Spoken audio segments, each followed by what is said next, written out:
چیز کہ ہم دنیا کی جو تکلیفیں اور پریشانیاں ہیں میری ذات پہ، میری روح پہ، میرے دل اور دماغ پہ اس کا اثر نہیں ہونا چاہیے. اثر تو غلبہ اللہ کی محبت کا ہی رہنا چاہیے، اللہ کی اطاعت کا، برداری کا ہی رہنا چاہیے. کبھی بھی اللہ کی طرف سے کسی قسم کا شک اور شبہ نہیں آنا چاہیے. کبھی بھی یہ خیال نہیں آنا چاہیے کہ اللہ تعالیٰ نے میری تقدیر خراب بنائی ہے، میری تقدیر میں یہ لکھا ہے. تو یہ چیزیں نہیں ہونی چاہیے. یہ چیزیں جب نہیں ہوں گی، جب میں اپنے کو پہچان جاؤں گی ایک اللہ والے کی صحبت میں، وہ بہت ضروری ہے. تو اللہ کہتا ہے کہ دیکھو کہ جس طریقے سے میں نے موسیٰ علیہ السلام کی قوم کو نجات دی، اسی طریقے سے میں تمہیں بھی نجات. اس وقت مسلمانوں کی جو حالت ہے، یہ لوگ جب تک تمام مسلمان اللہ اور رسول کو صحیح معنوں میں نہیں پکڑیں گے، آپس میں اتفاق نہیں لائیں گے، قرآن و سنت کے مطابق زندگی نہیں ہوگی، یہ ان پہ اللہ کی وہ نہیں ہو. اللہ تعالیٰ کیا کرے گا؟ ان کو ہٹا دے گا، نئی نسل کو لے کے آئے گا. اب کیسے؟ اس کی مثال ہے جب موسیٰ علیہ السلام کی قوم اپنے ساتھ بحر قلزم سے پار ہو گئے، صحرا میں پہنچ گئے، کوئی چھت نہیں، صحرا ہے، وہاں خیموں میں ہے. اچھا، وہاں اب ان کو کچھ نہیں کرنا پڑا. موسیٰ علیہ السلام کی برکت کی وجہ سے اللہ تعالیٰ نے ان کو تیار کھانا ملتا تھا، ہر چیز تیار، گوشت بھی تیار، سبزی بھی تیار، سب کچھ تیار ملتا تھا. کچھ عرصے کے بعد تنگ آ گئے کہ موسیٰ ہم ہر وقت یہی کھائیں گے، نہیں ہمیں پیاز چاہیے، لہسن چاہیے، ککڑی چاہیے، یہ چیزیں چاہیے. تو اللہ تعالیٰ نے کہا کہ جاؤ، یہ سامنے بیت المقدس ہے کچھ دور، وہاں جا کے اس پہ حملہ کرو اور اس پہ قابض ہو جاؤ اور لے لو. تو کیا جواب دیا موسیٰ علیہ السلام کو اس قوم نے کہ موسیٰ ہم تو نہیں جا رہے، تم جاؤ، تمہارا خدا جائے اور وہ لڑے. یہ بے ادبی، یہ موسیٰ علیہ السلام کی قوم نے اتنے عرصے میں یہ سیکھا، ان سے یہ جانا، حالانکہ 40 سال 45 سال سے ان کے سب معجزے دیکھ رہے تھے وہ. حالانکہ اب یہ موسیٰ علیہ السلام نے کیا ان کی تربیت نہیں کی، لیکن جسے نہیں لینا تھا انہوں نے نہیں لیا. اب اللہ تعالیٰ کو یہ چیز ان کی پسند نہیں آئی، تو وہ جو لوگ تھے جو موسیٰ علیہ السلام کے ساتھ اس وقت تھے، وہ سب ختم ہو گئے. ان کی جو نئی نسل آئی اس نے جا کے بیت المقدس پہ حملہ کیا اور وہ کہا گیا. تو اللہ تعالیٰ نے ان کو صحرا میں ہی چھوڑ دیا کہ بس چھوڑو، اب نئی نسل. اب یہاں اس وقت جو مسلمان ہیں، یہ جتنے پرانے ہیں سب ختم ہو جائیں گے. ایک نئی نسل جب آئے گی اس وقت اللہ تعالیٰ اپنا فضل کرم کرے گا، جو اللہ اور رسول کو لے لے گا. دنیا میں صرف اللہ اور رسول پاک صلی اللہ علیہ وسلم کے علاوہ کہ کوئی نعمت نہیں ہے. سب سے بڑی نعمت جو ہے وہ اللہ اور رسول کی اطاعت ہے، بندگی ہے. یہ سب سے بڑی نعمت ہے. تو یہ اللہ تعالیٰ مجھے کہہ رہا ہے کہ میری بندگی اختیار کرو، میری اطاعت اختیار کرو، میرے محبوب کے اس پہ چلو، پھر دیکھو میں تمہیں کیا نعمتیں عطا کرتا ہوں، ایک قوم کے حیثیت سے یا ایک فرد کی حیثیت سے. اب یہ نہیں ہو سکتا کہ قوم نہیں کر رہی تو ہم بھی نہیں کریں، لوگ کیا کر رہے ہیں تو وہی ہم کریں. نہیں، ہمیں تو اپنی جگہ پہ مستقل مزاجی سے اس صراط المستقیم کے راستے کو پکڑنا ہے اور اس پہ مرتے دم تک قائم رہنا ہے. اب اس صراط المستقیم پہ اللہ کو پانے کے لیے، اللہ کی رضا حاصل کرنے کے لیے جتنی بھی تکلیفیں آئیں وہ اللہ تعالیٰ اللہ کی توفیق کے ساتھ میں خوش سلوبی سے، محبت سے، اللہ کے عشق میں برداشت کرتی چلی جاؤں گی. یہ برداشت کہاں سے آئے گی؟ یہ محبت کہاں سے آئے گی؟ یہ سب اللہ کی طرف سے نعمت ہے، یہ سب اللہ کی طرف. میری اپنی ذات، ہماری اپنی ذات کچھ بھی نہیں ہے، ہم کچھ نہیں کر سکتے، سب رب کی طرف سے ہے.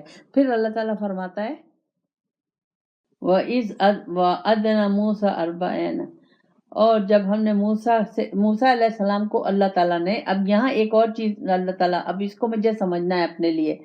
موسیٰ علیہ السلام کو اللہ تعالیٰ نے 40 دن کے لیے اپنے پاس بلا لیا. اب وہ 40 دن کا مراقبہ کہیے، جو کچھ بھی کہیے، چلہ کہیے، جو نام اللہ تعالیٰ نے انہیں بلا لیا اپنے پاس.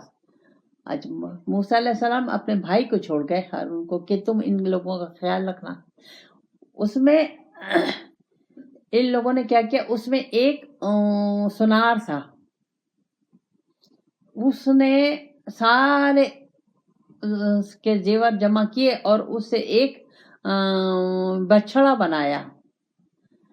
اب یہ جو بچڑے کی محبت جو آ رہی ہے وہ وہاں سے آ رہی ہے کہ جیسے انڈیا میں ہندو جو ہے گائے کو گو ماتا کہتے ہیں اور اس کو کچھ نہیں کہتے اور اس کو ایک مقدس چیز سمجھتے ہیں. یہ وہاں سے محبت چلی آ رہی ہے. تو اب انہوں نے اس کے اندر کچھ ایسا آلہ رکھا، آواز، وہ آواز دینے لگی تو کہنے لگے یہ تمہارا خدا ہے. اب ان کے بھائی نے بہت منع کیا کہ بھائی یہ تم غلط کر رہے ہو، یہ عبادت کریں، اللہ کی عبادت کرنی چاہیے، یہ تم سب. لیکن وہ لوگ نہیں مانے، اس لیے کہ انہیں سامنے کوئی چیز چاہیے تھی. اب یہ جو بت رکھتے ہیں کیوں رکھتے ہیں؟ وہ اصل جو عبادت اللہ کی ہے وہ تو اپنی جگہ پہ ہے، لیکن یہ سامنے بت اس اپنی تسلی کے لیے کہ یہ پانی کا بت ہے، یہ بچے دینے کا ہے، یہ دولت دینے کا ہے، یہ بت ہے، یہ بت ہے، یہ بت ہے، اب جا کے اس سے مانگتے ہیں. ہاں، تو اب یہ ہمارے عقیدے کی کمزوری ہے. اور ہمارے بت، اب یہاں مجھے دیکھنا ہے کہ میرے بت کون سے ہیں، میں کیا کر رہی ہوں. میں نے کون سے بچڑے بنائے ہوئے جس کی میں عبادت کر رہی ہوں.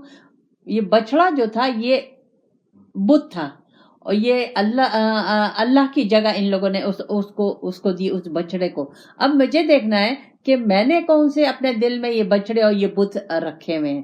میں اگر اب اس کو میں آج کو کیسے سمجھوں گی، ایسے کہ میں اگر اللہ کی بندگی چھوڑ کے، اللہ کی مرضی، اللہ کی اطاعت چھوڑ کے، رسول پاک صلی اللہ علیہ وسلم کی اطاعت چھوڑ کے کسی اور کا کہنا مانوں گی، کسی اور سے محبت کروں گی، تو وہ میرا بت ہے، وہ میرا بچڑا ہے. یہ یاد رکھیں، یہ ہے. کیوں کہ اللہ تعالیٰ نے مجھے اپنی بندگی کے لیے پیدا کیا ہے، اپنی اطاعت کے لیے پیدا کیا، اپنی فرما برداری کے لیے پیدا کیا، اپنے سے محبت کرنے کے لیے، اپنی پہچان کے لیے پیدا کیا. اور پھر اللہ تعالیٰ نے مجھے اپنے سے ملانے کے لیے، اپنی پہچان کے لیے مجھے ایسے نہیں چھوڑ دیا، مجھے اپنا محبوب دیا ہے، رسول پاک صلی اللہ علیہ وسلم دیے. اور قیامت تک ولی اللہ آئیں گے، وہ مجھے طریقہ بتائیں گے، وہ میرے دل میں، میرے دل کی، میرے نفس کی، ہر چیز کی صفائی کریں گے، اور وہ میرے دل میں اللہ کا خوف، اللہ کی محبت، اللہ کا عشق ڈالیں گے. میں ان کے پاس جاؤں گی تو بات بنے گی نا. میں تو میں تو دور ہوں، میں تو دنیا کی اس میں آئی بھی ہوں. میں نے دنیا کے بت بنائے ہوئے، یہ پیسے کا بت ہے، زیور کا بت ہے، رشتہ داریوں کا بت ہے، اس کی محبت کا بت ہے، اس کی محبت کا، یہ تمام بت ہیں. اللہ کے حکم چھوڑ کے، ایک نقطے کو یاد رکھیں، اللہ کا حکم چھوڑ کے میں جس کا کہنا مانوں گی وہ میرا بت ہے، یہ یاد رکھیں. تو اللہ کہتا ہے کہ پھر تم کون ظلم کر رہا ہے؟ میں تم پہ ظلم کر رہا ہوں کہ تم اپنے آپ پہ ظلم کر رہا ہو. جیسے انہوں نے بچھڑے کو بنا لیا تو اللہ کہہ رہا ہے تم نے اپنے اوپر ظلم کیا. اب یہاں سیم صورتحال یہی ہے کہ میں اگر میرے دل میں اگر اللہ کی وہ خوف نہیں ہے، میں اللہ کی اطاعت نہیں کر رہی، میں اپنی زندگی اللہ اور رسول، صبح سے شام تک اللہ اور رسول کے حکم کے مطابق نہیں گزار رہی، اپنی مرضی کر رہی ہوں، اپنی خواہش کے مطابق زندگی گزار رہی ہوں، اپنے فیصلے میں خود کر رہی ہوں، میں نے اللہ اور رسول کو ایک سائڈ پہ رکھا ہوا ہے، میں نے سامنے دنیا کو رکھے، دنیا والوں کو رکھے، دنیا کی چیزوں کو رکھے، ان کو میں نے بت بنایا ہوا، تو یہ میرے بت ہیں. یہ یاد رکھیں. اس طریقے سے آپ کو قرآن کو سمجھنا ہوگا. جب آپ اس طریقے سے قرآن کو سمجھیں گی تو جب آپ کے دل سے یہ دنیا کی حقیقت نکلے گی، دنیا کی محبت نکلے گی. اب میرے دلوں میں دنیا کی محبت کیوں ہے؟ گھروں کی محبت کیوں ہے؟ ہر چیزوں کی محبت کیوں ہے؟ کیوں کہ میرے دل میں اللہ کی محبت نہیں ہے، میرے دل میں اللہ کا خوف نہیں ہے. اب یہ علامت نہیں ہے اللہ کی محبت کی کہ میں 5 وقت کی نماز پڑھ رہی ہوں اور روزے رکھ رہی ہوں، حج کر رہی ہوں. یہ اللہ کی محبت کی علامت نہیں ہے. علامت کیا ہے کہ آپ صبح سے شام آپ اپنی مرضی چھوڑ کے اللہ کی مرضی لے لی، اللہ سے ہر کام میں رابطہ کیا، رسول پاک صلی اللہ علیہ وسلم کا طریقہ لیا، اپنے مرشد کا، تو یہ بات ہوگی کہ ہم اللہ کی بندگی کر رہے ہیں. نہیں تو ہم رسمی مسلمان ہیں. جیسے یہ رسمی مسلمان تھے اسی طرح ہم بھی رسمی مسلمان ہیں. یہ بھی رسمی مسلمان تھے. پھر اللہ تعالیٰ فرماتا ہے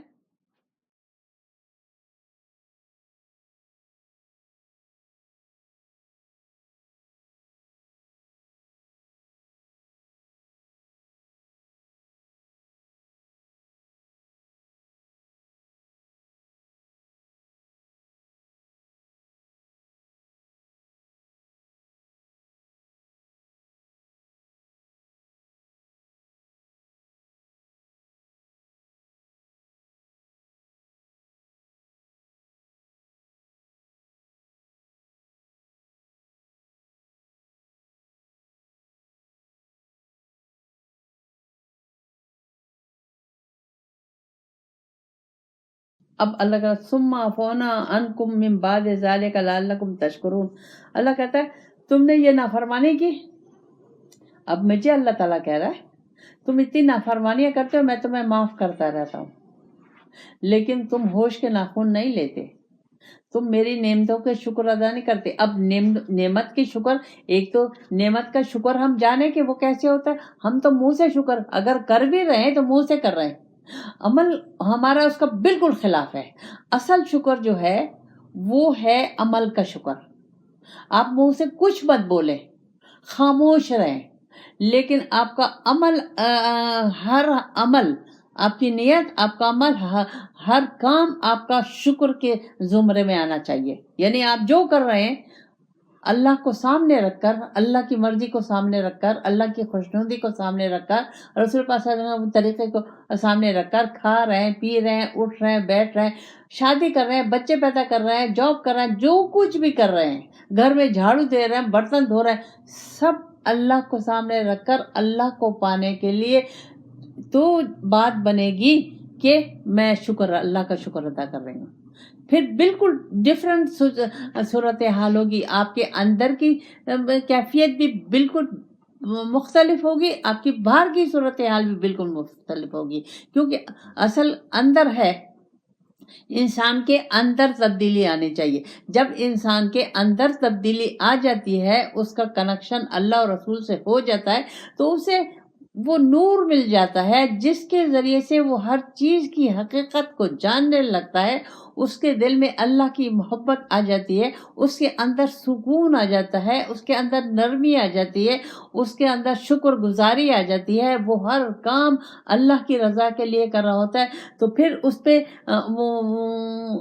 باہر کی جو دنیا، باہر کے جو حالات ہیں وہ اس پہ اثر انداز نہیں ہوتے. وہ یکسو ہوتا ہے، اسے کوئی فکر نہیں ہوتی کہ کیا ہوگا تو ہوتا ہے. وہ تو وہی ہے جو رب چاہتا ہے. ہماری زندگی میں وہی ہو رہا ہے، ہر روز وہی ہو رہا ہے جو رب چاہ رہا ہے، کائنات میں بھی وہی ہو رہا ہے جو رب چاہ رہا ہے. تو جب ہم اللہ سے یہ کنیکشن کر لیتے ہیں تو پھر مجھے اپنے یہ جو ارد گرد کے جو حالات ہیں، یا میری اپنی زندگی کے جو حالات ہیں، یا لوگوں کا میرے ساتھ جو سلوک ہے، میرے ساتھ جو رویہ ہے، وہ مجھے بادر نہیں کرتا، وہ مجھے پریشان نہیں کرتا. چاہے کتنی بھی کوئی تکلیف دے رہا ہو، میں پرسکون رہتی ہوں. کیوں کہ میں سمجھ رہی ہوں جو تکلیف آئی اس کو میں نے سب سے پہلے اپنے اوپر نظر ڈالا کہ آئی تو کیوں آئی. اگر اس میں میرا اپنا ہاتھ نہیں ہے، میرا اپنا عمل نہیں ہے، میری اپنی نیت نہیں ہے، تو یہ میرے رب کی طرف سے آئی تو میں پرسکون ہو گئی اور میں راضی برضا ہو گئی. یہ اصل دولت ہے، یہ اصل شکر ہے. اور ہر وقت انسان شکر کی حالت میں رہتا ہے، اس کو کسی چیز کی پریشانی نہیں ہوتی. تو ہم لوگوں کو چاہیے کہ اپنے کو چینج کریں، ہر ایک اپنے اوپر کام کرے، اور اللہ تعالیٰ جو مجھ سے چاہتا ہے میں ویسے ہی کروں. تو اللہ اب نے یہاں کہہ رہا ہے کہ میں نے تمہیں معاف کر دیا تاکہ تم شکر گزار بنو. اب اللہ تعالیٰ، ہم کتنی غلطیاں کرتے ہیں، اللہ تعالیٰ ہمیں معاف نہیں کرتا، ہر وقت معاف کرتا رہتا ہے. اگر ایک غلطی پہ مجھے پکڑ لیا تو میں تو کہیں کی بھی نہیں رہوں گی، اور میں تو صبح شام غلطیاں کرتی رہتی ہوں، لیکن اللہ تعالیٰ مجھے معاف کرتا رہتا ہے.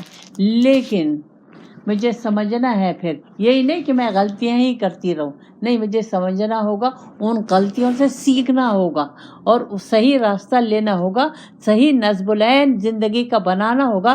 میری زندگی کا نصب العین صرف اللہ کی رضا ہے، اللہ کو پانا ہے، اللہ کی ملاقات ہے، رسول اللہ صلی اللہ علیہ وسلم کے قدموں میں بیٹھنا ہے، بس اس سے آگے کچھ نہیں ہے۔